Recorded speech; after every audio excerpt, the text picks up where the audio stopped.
ఎన్నికల్లో అడ్డగోలు హామీలిచ్చి అధికారంలోకి రాగానే వాటికి ఎగనామం పెట్టారంటూ బీఆర్ఎస్ ఎమ్మెల్యే పల్లా రాజేశ్వరరెడ్డి, శాసనమండలి ప్రతిపక్ష నేత మధుసూదనాచారి, మాజీ ఎమ్మెల్యే రాజయ్య నిప్పులు చెరిగారు.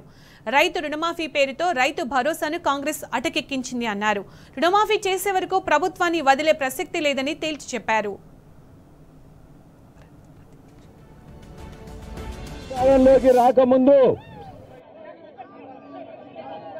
మొత్తం అధికారంలోకి వచ్చినట్లయితే ఈ రాష్ట్ర ప్రజానీకం యొక్క ఏమైనా బాధలు ఉంటే అన్ని తీరుస్తా, ముఖ్యంగా రైతాంగానికి కావాల్సిన అన్ని కూడా చేస్తానని చెప్పేసి ఆ రోజు మాటలు కల్లబల్లి మాటలు చెప్పిండ్రు.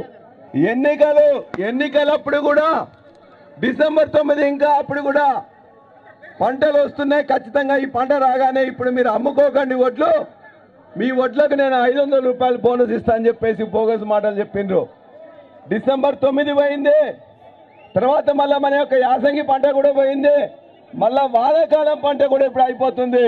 ఇప్పటిదాకా బోనస్ అనే మాట లేదు.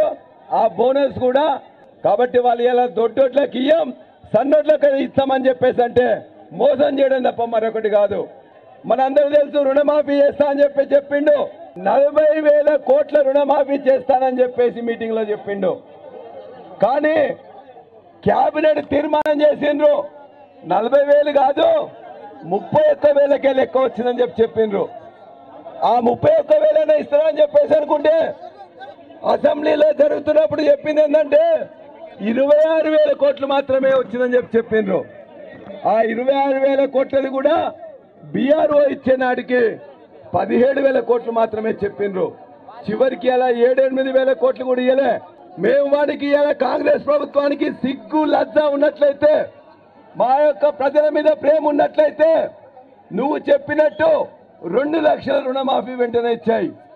2 లక్షల రుణమాఫీ చేయకుండానే హరీష్ రావు గారి మీద తిట్టదండకం పెట్టుకున్నాడు. హరీష్ రావు గారు చేస్తేనే ఆ మాత్రం కూడా వచ్చిందని చెప్పేసి అందరూ కూడా రైతాంగం గుర్తుపెట్టుకోవాలి. హరీష్ రావు గారు రోజు అసెంబ్లీలో కానీ బయట కానీ మాట చెప్పినావు, ఇస్తావా లేదా అని చెప్పేసి మాట్లాడితేనే ఆ 17,000కు బీఆర్ఓ ఇచ్చిండ్రు, 7-8,000 మాత్రమే ఇచ్చిండ్రు. రైతు బీమా లేదు, రైతు బంధు లేదు, రుణమాఫీ అరకొరగా ఇచ్చిండ్రు. వీళ్ళ మీద మనం ఖచ్చితంగా కొట్లాడుతూనే వస్తుంది తప్ప మిగతా రాదు. మన ఆశలన్నీ కూడా అడిగే ఆశలు అయినాయి. ఇవాళ వాడు ఇచ్చేటోడు కాదు, ఏమన్నా ఇస్తే మళ్ళీ కేసీఆర్ గారి ప్రభుత్వం ఇస్తుంది తప్ప ఇక్కడున్న ఈ దగులుబాజీ కాంగ్రెస్ నాయకులు కానీ ముఖ్యమంత్రి కానీ ఇయ్యరు. కాబట్టి దయచేసి మనందరం కూడా నికరంగా కొట్లాడాల్సిందే. ఈ ప్రభుత్వం అధికారంలోకి రావడానికి అనేక హామీలు ఇచ్చింది.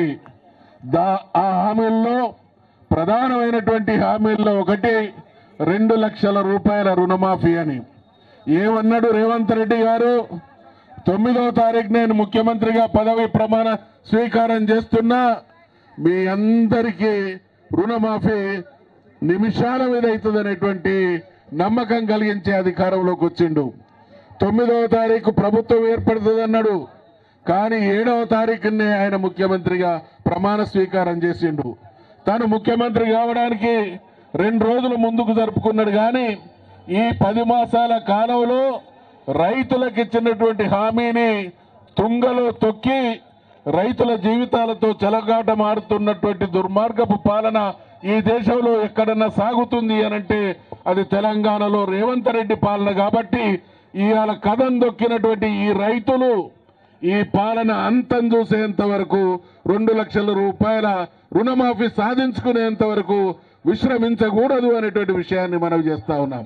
ఇవాళ ఆగస్టు 15 పోయి దాదాపు నెల 20 రోజులుగా వస్తున్నా ఇంకా ఎక్కడ వేసినటువంటి గొంగలి అక్కడే ఉంది అనంటే ఈ ప్రభుత్వ నిర్వాహకం ఎంత దుర్మార్గంగా ఉందో మరి మనం అందరం కూడా అర్థం చేసుకోవాలి.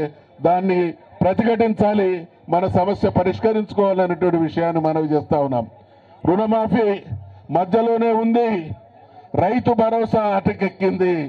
తుమ్మల నాగేశ్వరరావు గారికి ముఖ్యమంత్రి రేవంత్ రెడ్డి గారిని ఈ వేదిక నుండి మేము ప్రశ్నిస్తా ఉన్నాం. రుణమాఫీ పేరిట రైతు భరోసాను అటకెక్కించేటువంటి మీ నిర్వాకాన్ని మీరు ఎన్నికల మేనిఫెస్టోలో చెప్పిందా అనేటువంటి విషయాన్ని ప్రశ్నిస్తా ఉన్నాం. ఈనాడైనా ఏనాడైనా రేపటి నాడైనా తెలంగాణ ప్రయోజనాలని, తెలంగాణ ప్రజల్ని, తెలంగాణ రైతాంగాన్ని ఆదుకునే ఏకైక నాయకుడు కేసీఆర్. మా గణపురం ప్రాంతం నుండి అంటే స్టేషన్ నుంచి ఇక్కడ వస్తుంటే అందరు చూస్తే 20,000, 30,000, 50,000 ఎక్కడ కూడా మాకు మాఫీ కాలేదని చెప్పి ఇచ్చే పరిస్థితి. వెరసి 40% కూడా ఎక్కడ కూడా రోడ్లు మాఫీ కాలేదు. మరి అలాంటి పరిస్థితులలో ఇంకా సిగ్గు శరం లేకుండా ఈరోజు తెలంగాణలో ఇంకా ఏ ముఖం వేస్తున్నారో ఎవరికి, ఏ మంత్రి ఏం మాట్లాడుతున్నారో ఎవరికి తెలుసలేదు. స్వయంగా వ్యవసాయ శాఖ మంత్రి తుమ్మల అంటాడు ఇప్పటి వరకు 42 లక్షల మందిలో 22 లక్షల మందికి ఇచ్చినాం, ఇంక 20 లక్షల మందికి ఇవ్వలేదంటాడు. 17,000 కోట్ల రూపాయలు శాంక్షన్ చేసినామంటారు. బట్టి విక్రమార్క 7,500 కోట్ల రూపాయలు మాత్రమే ఖాతాలో పడ్డాయంటారు. అంటే ఏ ఒక్క మంత్రికి ఎవరేం మాట్లాడాలో తెలియని పరిస్థితి కనబడుతున్నారు. అన్ని రంగాలలో ఫెయిల్ అయిపోయిళ్ళు.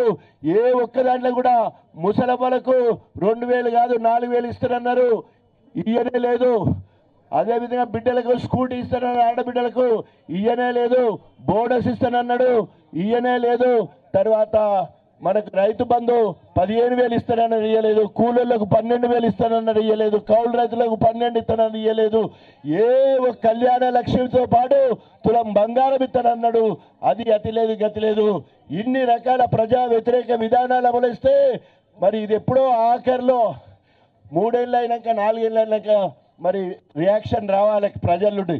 కానీ 3 నెలలు కూడా దాటకముందే, ముచ్చటగా 3 నెలలు దాటకముందే ప్రజలందరూ కూడా తిరగబడటానికి సిద్ధంగా ఉన్నారు.